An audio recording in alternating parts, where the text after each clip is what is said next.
অনির্বাণ, আমি বুঝতে পারছি তুমি হচ্ছে একেবারে নেকড়ে বাঘ আর কি।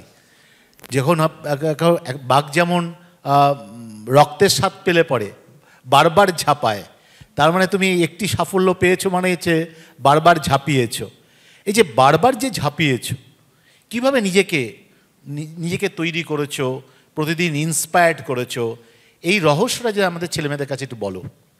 হ্যাঁ স্যার, প্রথমে আমি 2013 সালে রাইসে ডিশারি ব্যাচে পড়তাম, তখন সিজিএলটা টার্গেট করে পড়েছিলাম, পর 8টা এক্সাম ক্র্যাক করেছিলাম। এবার 2019 সালে আমি WBCটা দেবো বলে সিদ্ধান্ত নিই। এবার তখন তো শনি রবি ব্যাচের জন্য শিয়ালদা ব্যাচে ভর্তি হয়েছিলাম। এবার তখন আমার সামনে অনেকগুলো রেসপন্সিবিলিটি ছিল। এক তো আমি ম্যারিড ছিলাম, তার সাথে আমার দুটো বাচ্চা, একটা 5 বছর একটা 1.5 বছর, সেই বাচ্চার রেসপন্সিবিলিটি ছিল। তার সাথে ডেলি প্রায় 5 ঘন্টা জার্নি করতে হতো, 2.5 ঘন্টা যেতে 2.5 ঘন্টা আসতে, তার সাথে একটা অফিসে বসে ওয়ার্কলোড। এবার এত কিছু মেনটেন করে টাইম ম্যানেজ করাটা খুব ডিফিকাল্ট ছিল। তো আমি একটু সময়টা নষ্ট করতাম না। সময় হচ্ছে সবথেকে বড় সম্পদ, টাইম ইজ মানি। তো স্যার আমি সকালে উঠে 1 ঘন্টা মোটামুটি পড়তাম, অফিস থেকে ফিরে রাতে 3 ঘন্টা পড়তাম। কিন্তু জার্নি যখন করতাম, জার্নি করার সময় আমি হেডফোন লাগিয়ে ক্লাস দেখে নিতাম, কারেন্ট অ্যাফেয়ার্স দেখে নিতাম। এবং অফিসে অনেকে কয় না অফ টাইমে একটু আড্ডা মারা, গসিপ করা, এগুলো কিছু করতাম না। আমি যদি সারাদিন অফিসের কাজ মিটিয়ে যদি 0.5 ঘন্টাও সময় পেতাম, আমি সেটাকে রিভিশনে কাজে লাগাতাম।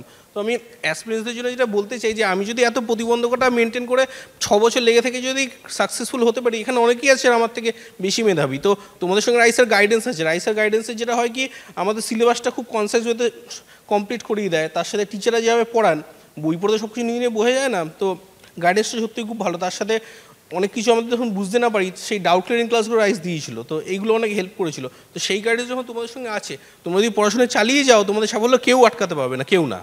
তা তুমি যখন প্রস্তুতি নিয়েছো, প্রস্তুতির ক্ষেত্রে কিভাবে নিজেকে তৈরি করেছো, এটা যে একটু ছেলেমেয়েদের বলো, প্রসেসটা কি? তুমি নিশ্চয়ই মান্থলি টেস্টে বসেছো। স্যার মক টেস্টগুলো রেগুলারলি দেওয়া উচিত, আর লিমিটেড রিসোর্স, মানে একটা সাবজেক্টের জন্য 5টা বই পড়া উচিত না, একটা স্ট্যান্ডার্ড টেক্সট বুক, আর সেটাকে বারবার রিভিশন। আর জাস্ট 1 মিনিট, ভীষণ গুরুত্বপূর্ণ কথা বলেছে।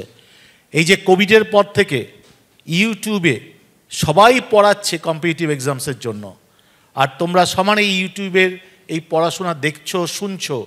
দেখা যাচ্ছে সবথেকে বেশি ব্যর্থতা কিন্তু এই মাল্টিপল গুরু।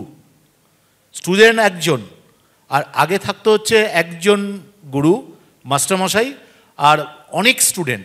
এখন একজন স্টুডেন্ট মাল্টিপল গুরু। এটা যারা কি হচ্ছে ভীষণভাবে অ্যাট্রাকটিভ হবে, খুব মুশকিল হবে কিন্তু। কারণ হচ্ছে কম্পিটিটিভ এক্সামসটা শুধু শুনলে হয় না, কম্পিটিটিভ এক্সামসের যে ইনফরমেশান বাই প্র্যাকটিস করতে হয়, এবং 200 মিনিটে 120 মিনিটে 200 প্রশ্ন যখন অ্যান্সার করতে হয়, তখন শুধুমাত্র কি হচ্ছে ফোকাস আর ইনস্ট্যান্ট কিন্তু অ্যান্সার আসা, এটা একমাত্র সম্ভব যেটা তুমি বললে, যে একটা পার্টিকুলার টেক্সট বই, একটা পার্টিকুলার টিচারের পড়াশোনার ফলো আপ করা। অ্যান্ড ফলো আপের সাথে সাথে রাইস কেন এত সফল হয়?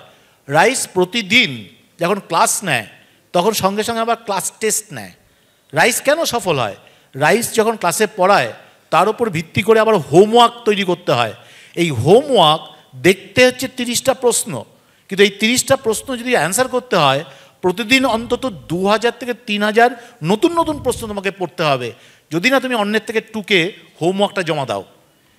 মান্থলি টেস্ট ঠিক সেইভাবে কী হচ্ছে, মান্থলি টেস্ট পরীক্ষার সময় তোমাকে প্রায় কয়েক হাজার প্রশ্ন পড়তে হবে।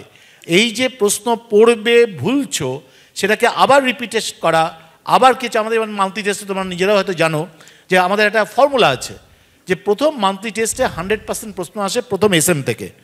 দ্বিতীয় মান্থলি টেস্টের যে প্রশ্নটা সেট করা হয়, সেখানে কিন্তু 80% আসে হচ্ছে সেকেন্ড এসএম থেকে, 20% আসে হচ্ছে ফার্স্ট মান্থলি টেস্টের বা ফার্স্ট এসএম থেকে। থার্ডে গিয়ে আবার 70% আসে হচ্ছে থার্ড এসএম থেকে, 10 বা 15% আসে হচ্ছে ফার্স্ট এসএম থেকে, অ্যান্ড সেকেন্ড এসএম থেকে আসে 10 বা 15। এই যে কন্টিনিউয়াস রিভিশন, এই রিভিশনটা যত করবে, তত কিন্তু তোমাদের সাফল্যের দিকে এগিয়ে যাবে। ধন্যবাদ, ভালো থাকবে, থ্যাংক ইউ।